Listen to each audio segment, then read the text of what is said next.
The top 5 mysterious unsolved cases. Jackie Sutton.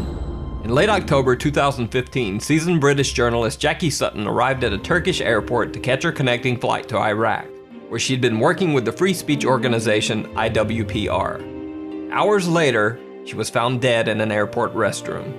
Reportedly, Jackie Sutton had committed suicide, hanging herself using one of her own shoelaces. Now here's where things get even stranger. Earlier reports by the Turkish media stated that Jackie Sutton had become very upset after missing her flight to Iraq because she couldn't afford to purchase a new ticket. However, later reports revealed that Sutton could have easily paid for a new ticket. She was found carrying over 2,000 euros and 2 credit cards. Even more suspicious, another security camera clip taken shortly before Jackie Sutton's death shows her carrying what appears to be a shopping bag containing purchases made at the duty-free shop in the airport. Critics have argued that it seems highly unlikely that Jackie Sutton would suddenly decide to do a bit of shopping shortly before committing suicide. So was Jackie Sutton's death a suicide or something more sinister? Let me know what you think in the comments below. Lars Matank. Lars Matank was a young German man who went on a holiday trip with friends to Varna, Bulgaria. While there, Matank was involved in a fight with some other tourists and suffered a ruptured eardrum. Because of the ear injury, Lars Matank was unable to fly, so he couldn't return to Germany with his friends. He rented a room in a hostel in a poor area of Varna, Bulgaria, determined to wait until his ear had healed enough so that he could fly back to Germany. However, that same night, Lars Matank called his mother and said that there was something strange about the hostel that he was staying in, and that she should cancel all of his credit cards. Even later that same night, Lars Matank left his hostel room in a panic, headed for the airport. He called his mother again, this time saying that 4 strange men were following him and that he was hiding. 2 hours later, Lars Matank caught a cab and arrived at the Varna airport in the early morning hours. On airport security cameras, Lars can be seen entering the airport with his luggage.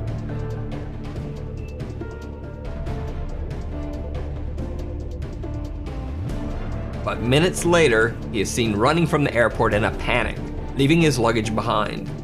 Eyewitnesses say that Lars Matank ran to a barbed wire fence that surrounds the airport, climbed over the fence, and then disappeared into some nearby woods.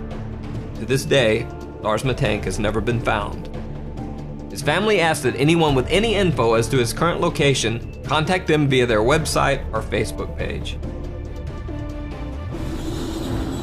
Brian Schaefer. One of the strangest disappearances on record is that of Brian Schaefer, an Ohio State medical student. On March 31st, 2006, Brian Schaefer decided to go out for a night on the town with some of his college friends.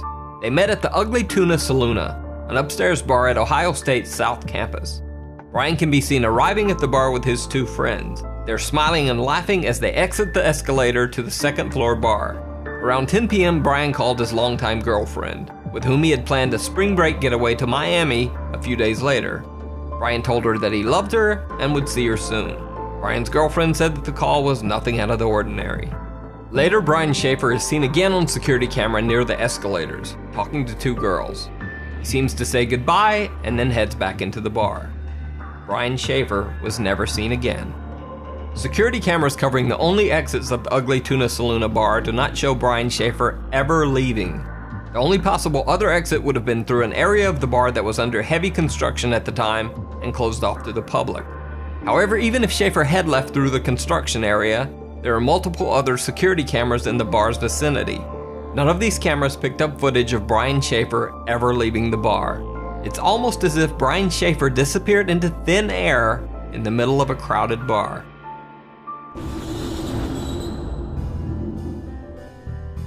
Alan Gill. On the evening of February 23, 2014, Alan Gill took a strange trip through Cornwall, England. Captured by surveillance cameras, Gill spent his evening wandering the streets of several different cities for hours. He was seen in Wadebridge, then traveled by bus to Truro, then on to Newquay, then back to Perranporth.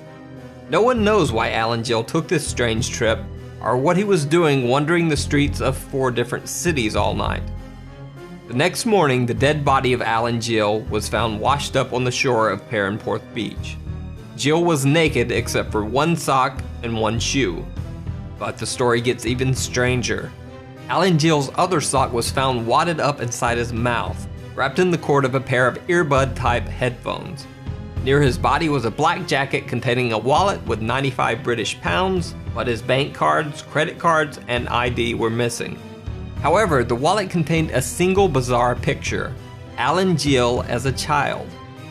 Even stranger, the jacket the wallet was found in was not the one that Alan Gill had been wearing on the night of his death. Initially, Alan Gill's death was thought to just be a very strange suicide.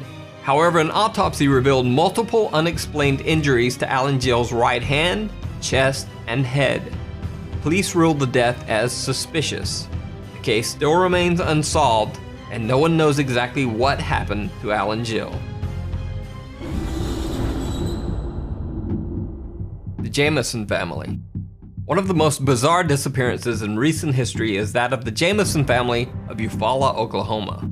Pastor Gary Brandon claims that the Jamisons told him that their home was haunted by angry spirits. The Jamisons said that they had made contact with the spirits of a dead family in their house, and that their 6-year-old daughter Madison often talked to the ghost family's child. The Jamisons said that 2 of the ghosts were called Emily and Michael, and that one of the apparitions had wings like an angel. Allegedly fearing for the safety of his family, Bobby Jamison had asked Pastor Brandon if there were quote-unquote special bullets that he could use to fight off the intruding spirits. Pastor Brandon also said that Jamison mentioned that he had obtained a quote-unquote satanic Bible in order to attempt to ward off the ghostly beings. On October 8, 2009, the Jamison family loaded their pickup truck for a trip. They can be seen on their own front yard security camera moving things from their house to their truck. Bizarrely, the family seems to be in some sort of daze or trance-like state, making dozens of trips back and forth from the house to the truck, but never talking to each other once. After loading the truck, the Jamisons pulled out of the driveway and were never seen alive again. 8 days later, the Jamisons' pickup truck was found by the side of the road. Locked inside the truck were the Jamisons' wallets and IDs, their cell phones, and $32,000 cash. Also locked inside the truck was the family's small dog, which was nearly dead from starvation. A massive statewide search was launched for the family over the next 8 months, but nothing was found. Multiple theories were circulated. One that Bobby and Sherilyn Jamison had been meth users and had been involved in a meth deal gone bad. This theory would also explain their trance-like state in the final video of the family. However, absolutely no evidence of drug use was found when police searched the Jamison family home. 4 years after the Jamison family's disappearance, deer hunters stumbled across some skeletal remains in a remote area of the Eufaula Mountains, less than 3 miles from where the Jamisons' truck had been found. The bodies were forensically identified as the remains of the Jamison family. However, the bodies were so badly decomposed that no cause of death could be determined. The reason for the Jamison family's strange behavior and the cause of their death remains a mystery to this day.